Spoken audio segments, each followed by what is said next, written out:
వారి కుటుంబాల త్యాగ ఫలం ఉంది. ఇది గుర్తించి పార్టీ కార్యకర్తల కోసం ప్రత్యేకంగా ఒక సంక్షేమ విభాగాన్ని నెలకొల్పిన మానవతావాది లోకేష్ గారు.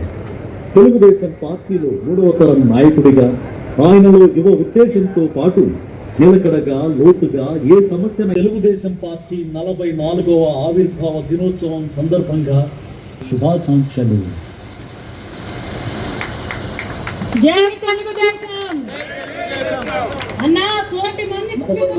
ప్రజా ప్రస్థానంలో తెలుగుదేశం పార్టీ ఎన్నో ఎత్తుపల్లాలు చూసింది.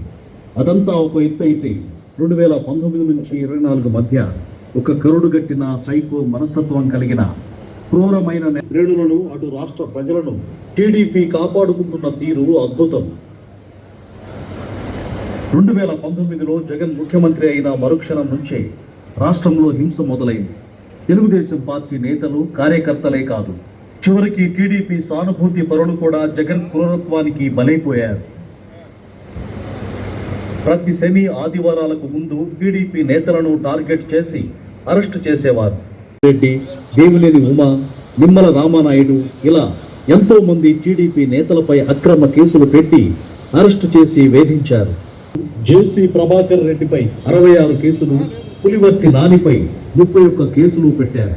పట్టాభి ఇంటి హత్యాయత్నం చేయించారు. విజయవాడ కార్పొరేటర్ చెన్నుపాటి గాంధీపై కన్ను పోయేలా దాడి చేశారు.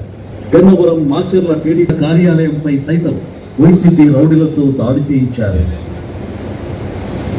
రౌడీల కుటుంబంపై 18 అక్రమ కేసులు పెట్టి మాటలతో వేధించి చివరికి ఆయన ఆత్మహత్య చేసుకునేలా చేశారు. కూడా వేధింపులు, దాడులకు దిగారు.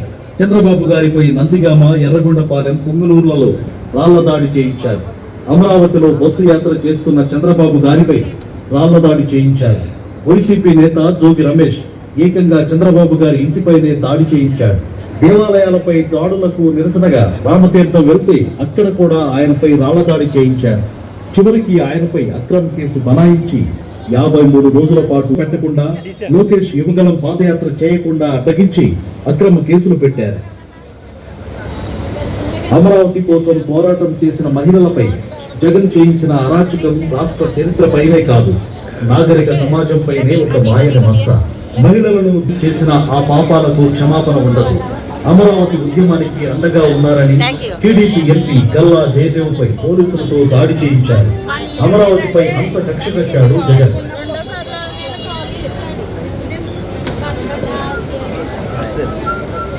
తెలుగుదేశం శ్రేణులను వేధించడం అంటే రాజకీయ కక్ష అనుకోవచ్చు, కానీ దళితులను కూడా ఊచుకోలు పోయించడాన్ని ఏమన్నా దళిత డ్రైవర్ సుగమతించినందుకు ఓం ప్రతాప్ అనే దళిత యువకుడిని పెద్దిరెడ్డి ఏం చేయించాడో అందరికీ ఒక రేంజ్ లో హింసించారు. వందలాది మంది దళితుల ప్రాణాలను బలిగొన్నారు.